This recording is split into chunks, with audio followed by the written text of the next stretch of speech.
Hola amigos de YouTube, ¿cómo estamos? Pues ahora traigo un vídeo para ver cómo aumentar el volumen de su teléfono Android. Primero lo que tenemos que hacer es descargar esta aplicación que se llama amplificador de volumen. Está gratis en la Play Store. Después de instalarla, la abrimos. Cuando buscar música para que vean cómo suena.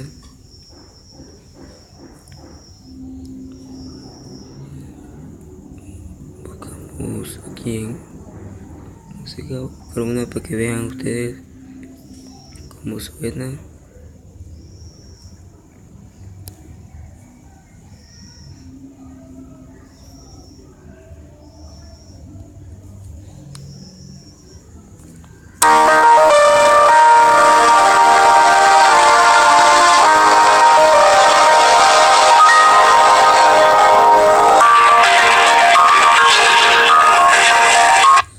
Este es el sonido con el amplificador pues encendido.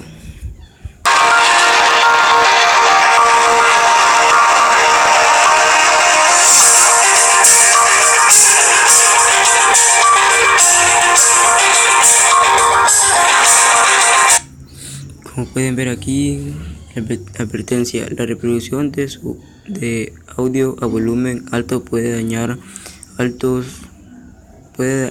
dañar los altavoces, oídos. Todo el uso es bajo su propio riesgo. Tenga cuidado, particularmente con aumentos por encima del 40, sobre todo la música. Yo tengo en 70, para que vean el aumento de música. Bueno, mira.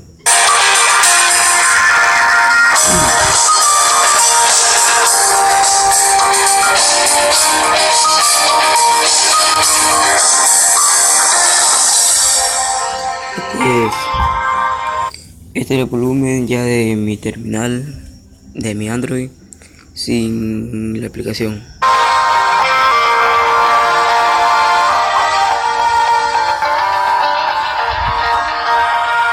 Y esto ya sería con la aplicación.